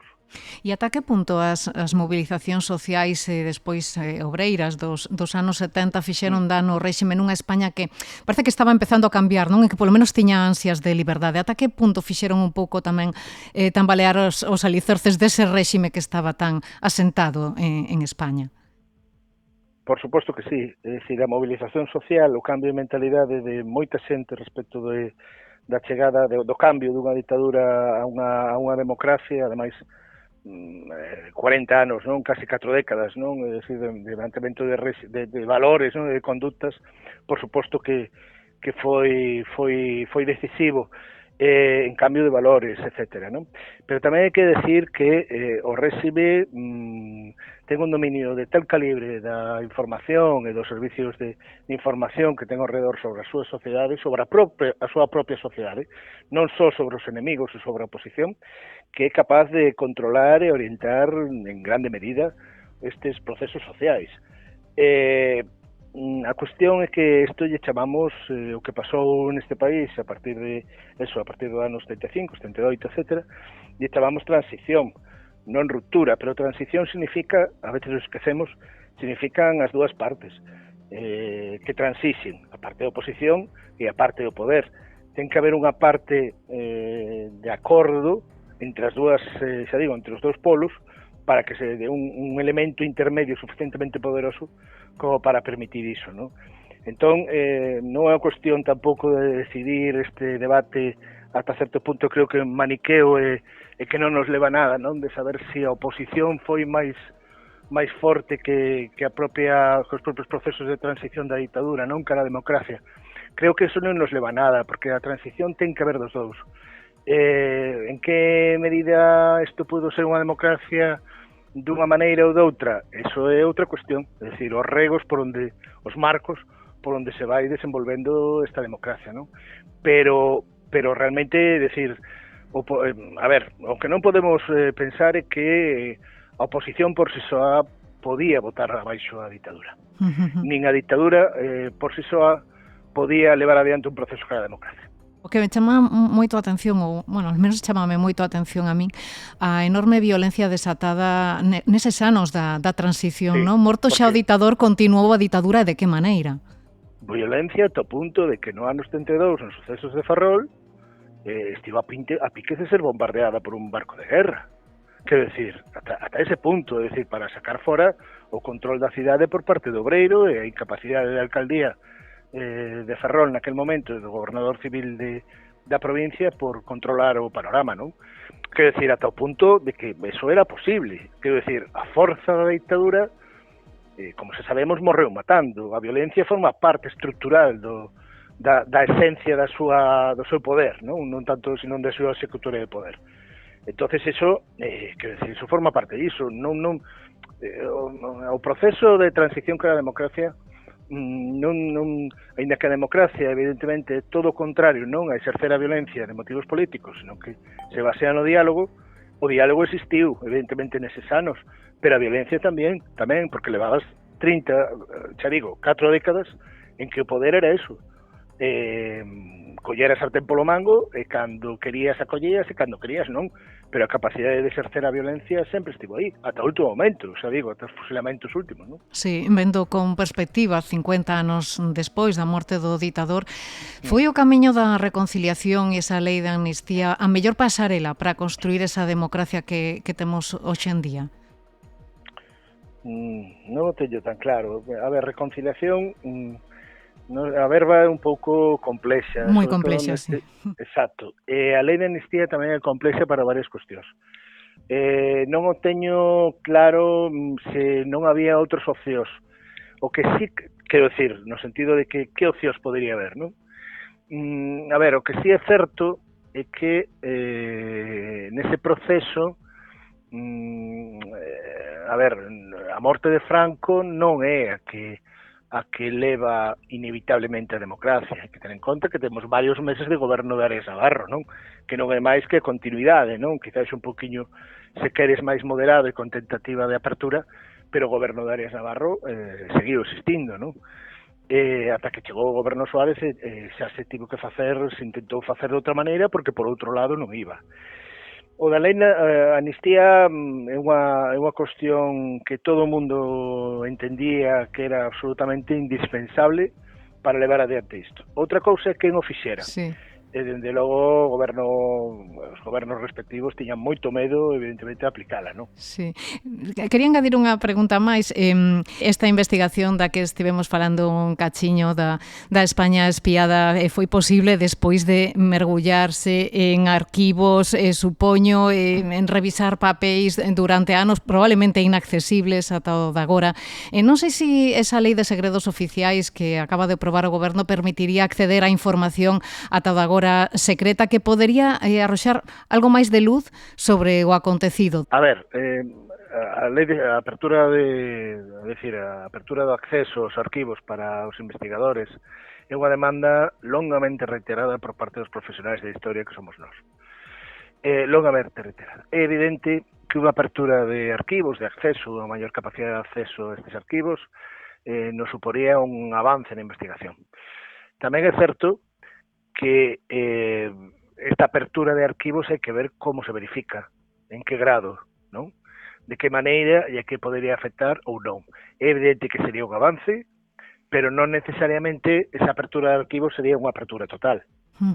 Non ten por que selo, vale? Polo tanto, e sobre todo nestes temas que estamos a tratar, temas de información, temas de investigación, temas que, como ti ben dices, teñen un cuño arriba, non? Que pon secret, non? Bueno, pois, por natureza son opacas. Hai determinada información, eso nos pasa cando vamos ver outros arquivos modélicos, non? Ou polo menos dos millores, non? Para cadar este tipo de exteriores, non? Para cadar este tipo de información, e observamos que non toda a información se mostra, porque hai determinada información que por determinadas circunstancias se considera que non ten que sair. Outra cuestión é o que pasa neste país, non? É o que pasa neste Estado, que ante a incapacidade ou a falta de inversión ou a falta de vontade política por amosar ese pasado dunha maneira rigurosa, por deixarnos traballar profesionalmente a boa parte dos que facemos isto, en vez diso, como non se o que se teria que facer sería investir cartos niso e tomarse con vontade política isto común, blindada, case como unha política blindada de arquivos, realmente faise pois, o apaño de pechar, non? Digamos, pechar o grifo da saída de documentación, non? Porque non se afronta de fronte unha situación que é absolutamente necesaria para construir futuro en clave democrática, que é a crítica do pasado. Crítica rigurosa, pero a crítica sobre o pasado, non? Pero para eso precisamos documentación. Se non temos a documentación, pois, ou a maior cantidad de documentación posible, é máis complicado, claro. Funcionamos en base a tópicos, claro. A que información de reservada que segue aínda sendo top secret lle gustaría acceder a Emilio Grandío? Non teño algunhas, pero, bueno... Pero non mo vai dicir. Non, a ver, sí que teño algunhas que poderían ser interesantes, pero tampouco non é unha cousa que me quito sono. Quero dicir que eu traballo con material que teño, e creo que xa bastante traballo. Se ten... non... A ver, os historiadores... creo, ou polo menos é a miña perspectiva, o que pretendemos é explicar os procesos do pasado dende a perspectiva do presente, non? Porque ya que temos, non podemos ter outra. Pero explicar os procesos do pasado non implica, eu necesitaría un documento que me diga isto, non? Esta é a labor dun detective, ou a labor dun abogado, ou a labor dun xurista, se queres. Pero para nós, os procesos que tentamos explicar non son a corto plazo, ni focalizados, sino explicar como funciona a humanidade, como funciona a sociedade, en contextos distintos do pasado, é a maneira, se queres, máis inocente de poder analizar o noso presente. Pois nada, quizáis no vindeiro libro. Emilio Grandío, moitísimas grazas, un placer como sempre telo aquí, unha aperta. Nada, gracias a ti.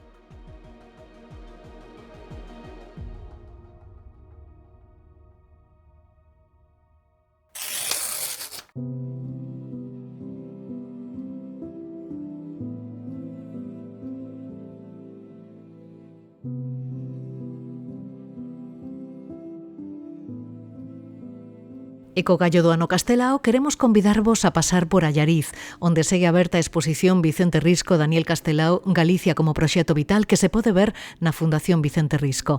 Falamos xa con Luis Martínez Risco, expresidente da Fundación e unha das persoas que estivo detrás da organización desta ambiciosa mostra. Que tal, Luis? Moi boas. Boas días. Unha exposición onde podemos ver case de todo, non? Debuxos, manuscritos, cartas, poemas gravados, materiais que nos permiten coñecer a fondo un pouco a capacidade creativa dos dous e o compromiso intelectual tanto de Risco como de Castelao, non?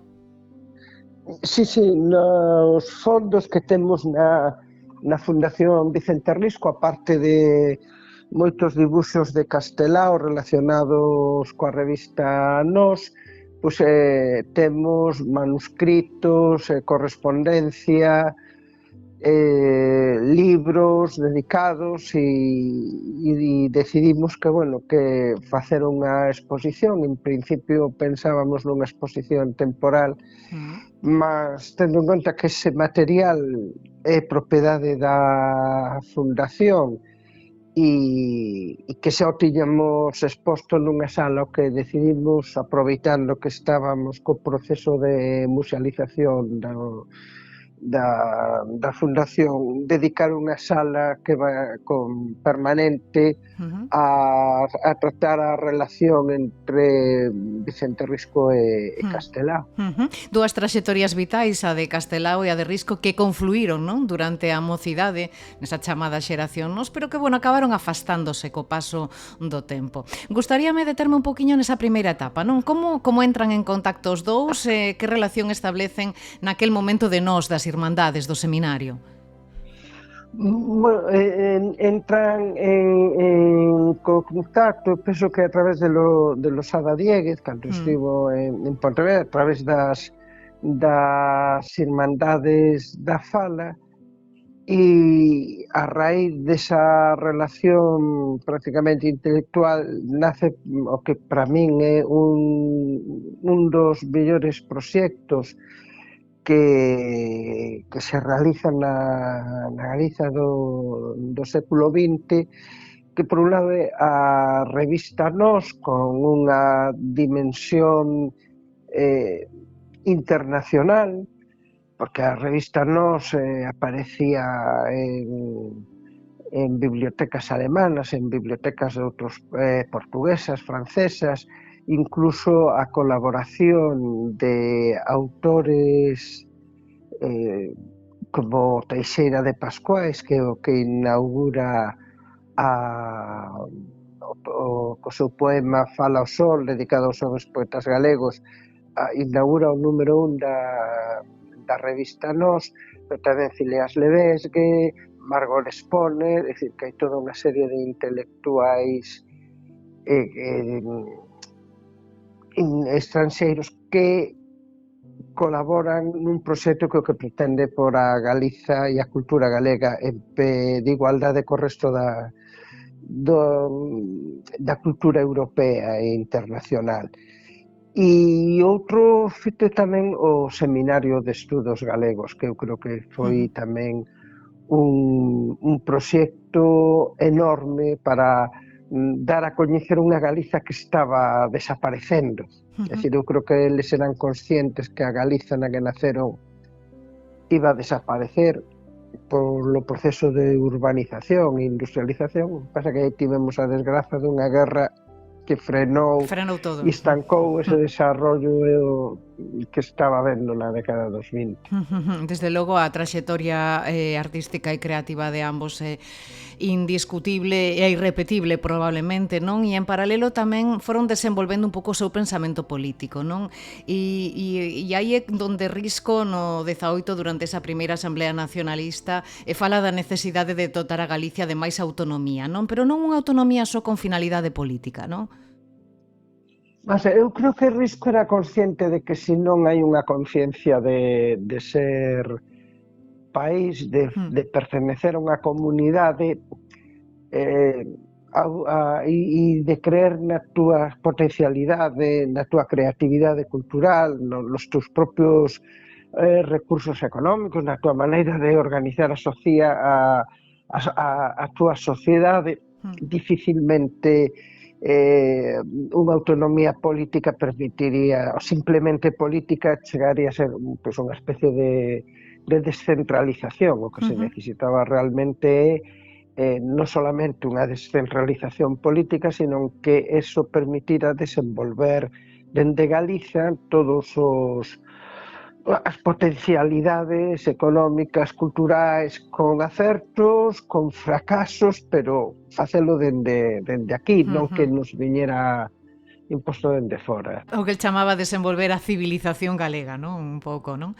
Exactamente, dar ese paso de levar a nosa cultura a grado de civilización. Sí, no 31, pues bueno, fundan o Partido Galeguista que buscaban unir un pouco a todos os nacionalistas galegos e Risco representaba esa corrente máis conservadora, máis tradicionalista e profundamente católica, non? Centrada na cultura e na tradición.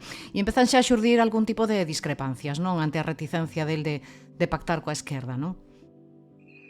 Sí, vamos ver, eu non sei exactamente, non me atrevo a facer unha afirmación de pactar coa esquerda, que en parte sí, sino de pactar con unha esquerda española. Este debate houbo aí 10 anos atrás aquí en Galicia, cando hai un sector que se marcha do bloque para pactar con Podemos, etcétera, etcétera. Porque Risco, sendo un anticomunista, dice que prefiere un partido comunista galego que un partido de dereitas español. Entonces, si hai esa cuestión dereita-esquerda, por simplificar o debate, pero eu creo que quedarnos solamente en eso e non abordar totalmente a problemática, porque ese mesmo debate o tiveron outras forzas nacionalistas no Estado español.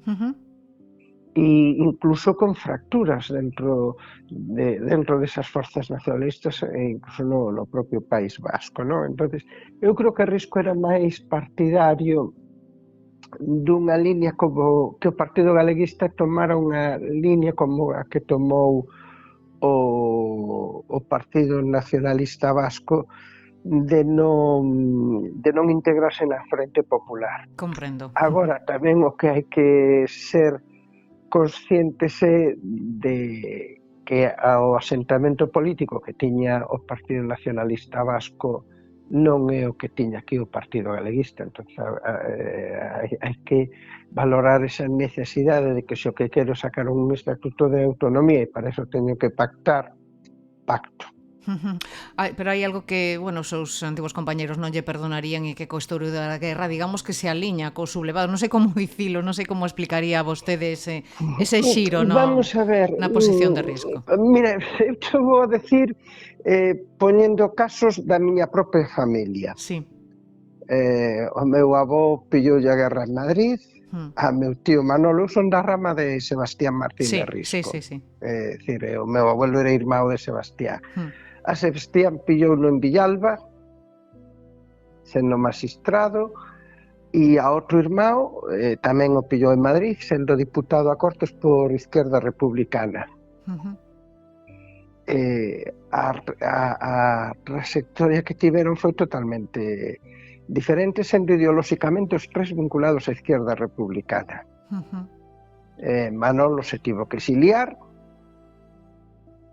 A Sebastián, como lle pillou a guerra aquí, o militarizaron, que foi militar durante a guerra, e o meu abuelo, que lle pillou así sendo traballador dunha compañía de telefonía inglesa, pois pasou o proceso de depuración que pasaron todos. É dicir, que según onde te pillara a guerra, así reaccionas. É distinto que te podas escapar, é distinto a que te teñas que quedar. E eu creo que o problema de risco, logo hai outra serie de circunstancias. Tes familia, non tes familia. Tes recursos económicos, non tes recursos económicos. Entón, eu creo que aí, e para mí, é das peores herencias que nos deixou o franquismo é a simplificación de blanco ou negro. Entonces, o que si é certo é que Risco ten un silencio rarísimo durante 50 anos. Digo, perdón, hasta os anos 50, 60, non se volve a cartear con amigos de Portugal. Nós temos correspondencia de historiadores portugueses como Carlos do Paso, un historiador de Oporto, no que lle dice, pero usted non contesta e tal, e volve a responder Risco despois dos anos 50, dicindo, mire, eu son o que era, tal, pero aquí as circunstancias son as que son. Si, eu sempre me preguntei, tendo en conta, bueno, pois as amizades que tiña no pasado Risco e o que pasou tamén con moitos dos seus amigos, non? Pois estou pensando, por exemplo, non sei, Arturo Noguerol, non? Que acabaría paseado no 36, ou, por exemplo, Arturo Noguerol, ou Alexandre Bóveda fusilado na Caíra, Alexandre Bóveda, ou Ángel Casal, ou Castelao mesmo, non? Que tivo que fuxir a abandonar Galicia e nunca máis puido volver, non? E eu pregúntome, durante todo ese tempo, el tivo algún contacto con eles ou as súas familias, non sei, para interesarse sobre a situación tan comprometida que estaban vivindo? Sabemos se existen cartas ou algún tipo de contacto entre eles?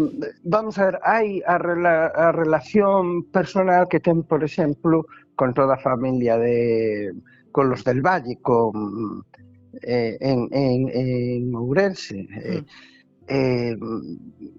Mantiveron unha amistade profunda. Hai un dato que é curioso, casi todo o PC de Ourense nace da tertulia de Vicente Risco. A Cisclo Manzano, Xaime Quesada, me teñen comentado que a primeira vez que entraron en contacto con Castelao foi enseñando, os levou Risco unha vez ao seu despacho e lles mostrou os dibuxos que el conservaba, que son os que temos na fundación. É dicir, el mantén, que ocorre? As comunicacións son as que son e tamén moitas veces as críticas pois tamén fan danos, sobre todo cando non se entende as circunstancias. Risco tuvo dos procesos judiciais despois da guerra. Tuvo o que caeu de oficio a todos os funcionarios. Entonces nós temos os borradores do plego de descargo e el dice, o que me chama a atención é que me acusen de ser de dereitas, non? Dicir, aí estaba a componente nacionalista. E logo ten outro xuízo no ano, non sei se 45, 54 ou algo así, no que se lle acusa de ir falando galego pola rúa. Logo tamén hai unha serie de tópicos comunes que a mí me parecen moi simplistas, non? O Risco pregaleguista, hippie, que si se preocupaba del hinduismo e tal, o Risco galeguista, que é o mellor del mundo mundial, e o Risco posguerra. E realmente, se observamos a documentación que se conserva na fundación dos traballos de Vicente Risco, hai unha continuidade. Oriente lle interesou dende moito antes dos 20 anos, dicir, prácticamente dende novo, creo que por influencia de Primitivo Sanjurjo, que en Ourense había moita xente que facía yoga e cousas así nos anos 20 e antes na década dos 10, e tamén unha corrente moi europea, todo o orientalismo. Non abandona o orientalismo, sigue, nós temos documentación sobre a India, sobre Xapón, sobre China, etc., e un interés do que está pasando prácticamente ata a súa morte. Temas como ocultismo tamén son temas que lle interesan antes, durante e despois. Toda a cuestión etnográfica, as tradicións populares, a espiritualidade, máis que a religión, a espiritualidade. Entón, son unha temática continua, é dicir, a persoa ven sendo a mesma, o que pasa que as circunstancias non lle son as mesmas. Sí, un autor, desde logo, multidisciplinar, con unha produción, como di vostede, literaria ensaística moi rica, moi diversa, unha figura complexa, non? Ao mesmo tempo El mesmo recoñece, el ten unha especie de autobiografía na que dice que el é consciente das súas contradicións e que se move ben nas contradicións. El basicamente o que non era nada intolerante, era unha persona moi tolerante. En algunha ocasión dixo vostede que sería preciso abordar a Risco coa mente aberta e coa mente tamén crítica, non? Tendo en conta, bueno, pois esa visión que teñen algúns de Risco debido á súa evolución ideolóxica, non? Sí, pero eu creo que a evolución ideolóxica non muda tanto a evolución ideolóxica. O que pode mudar é o posicionamento ou acomodamento político o partidista da súa ideoloxía, pero el se move basicamente sempre nos mesmos parámetros ideolóxicos, é dicir, ele é un home de espírito frente a un home de materia, é moi crítico co capitalismo, fortemente crítico, sempre mantivo unha ironía, que a veces sardónico, non? Por exemplo, no Porco de Pé, e o Porco de Pé lle pasou factura despois, porque hai xente que se sentiu reflectida na descripción que fai do personaxe. Entón, eu creo que é un home moi complexo e nos poderá gustar máis e nos poderá gustar menos, pero de aí a ser un traidor, a ser que eu creo que hai que ponderar un pouco a cuestión. E nós, cando planteamos a exposición, eu creo que fíxate que falo sempre creo, non sei,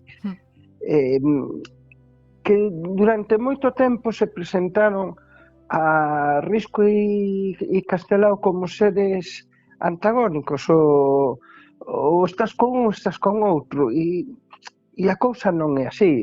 Castelao, sempre en Galicia, hai moito do discurso de Risco, do discurso político de Risco, tanto da teoría do nacionalismo galego como das posturas políticas defendidas cando as Irmandades da Fala tiveron a crisis nos anos 20 e se crea a Irmandade Nacionalista Galega, donde marchan Castelao e Risco. É dicir, que comparten moitas veces proxectos políticos, proxectos intelectuais, proxectos estéticos, e eu creo que é máis o que une o que separa. E unha cuestión que a mí me parece que sería bo recuperar en Galicia, que ser diferentes e colaborar e coparticipar enriquece a todos, incluído o país, dende a discrepancia. Te comentei antes, para min o problema, a peor herencia que nos deixou o franquismo é esa simplificación en blanco e negro. E estamos vivendo unhas épocas dunha polarización que estamos volvendo ao blanco e negro. Sí. E se collemos as distintas personalidades que confluíron nesa época, a xeneración nós, os anteriores, incluso os novos, os que logo estiveron no Seminario de Estudos Galegos, cada un son do seu pai e da súa nai ideolóxicamente, pero, sin embargo, souberon crear proxectos comuns. E algúns deles perviven, é dicir, eu creo que se Galiza hoxe mantén unha identidade cultural tan forte é polo esforzo colectivo que xente, pois como don Paco del Riego, como a Fraguas, como Xaquín Lorenzo, como na xeneración anterior Florentino Cuevillas, Otero Pedrallo, Manuel María, sin toda esa xente, sin todos os contributos, Dieste, etc., non teríamos o que temos hoxe. Pois Luís Martínez Risco, moitísimas grazas por adentrarnos nos mundos de Vicente Risco, e os que desexen saber un poquinho máis, xa saben, achéguense pola exposición Vicente Risco e Daniel Castelao, Galicia como proxecto vital, na Fundación Vicente Risco de Allariz, porque ademais esa exposición xa quedará aberta para sempre, xa nace con vocación de permanencia. Luís Martínez Risco, grazas e unha aperta. Gracias a vos, unha aperta.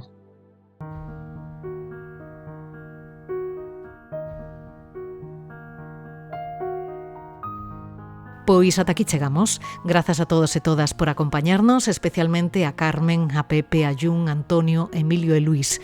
No vindeiro capítulo viaxaremos ata o ano 1972, o ano no que o movemento obreiro estudantil plantou cara ao franquismo. Empezan a sacudirnos, non nos deixaban salir os que estaban fora, e nos sacudían, era unha salvaxada aquelo. Rompimos o cerco para poder salir pola porta. Eu sei que pasei por encima de moitos traballadores, outros pasaron por encima de min, porque era imposible.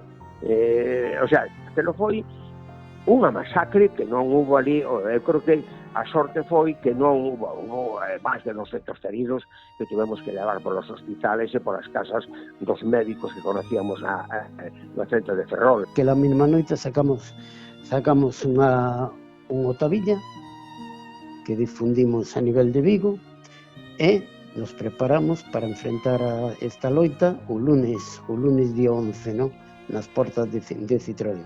Moitos compañeiros, tanto de Reunión Obreira, Comisións Obreiras, e CNT, foron detidos e foron torturados. Hubo un caso de unha persona que foi, eu que tiña o aparato de propaganda, brutalmente torturado.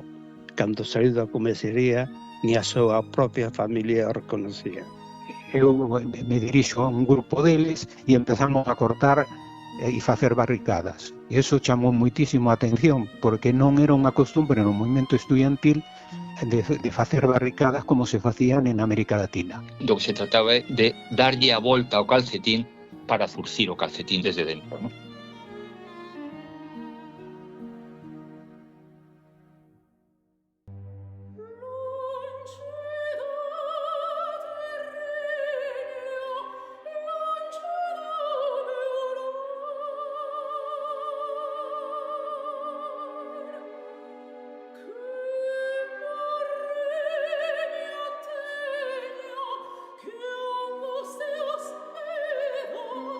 Xa sabes que podes atoparnos en Spotify, iBooks ou YouTube. Ata cando queiras.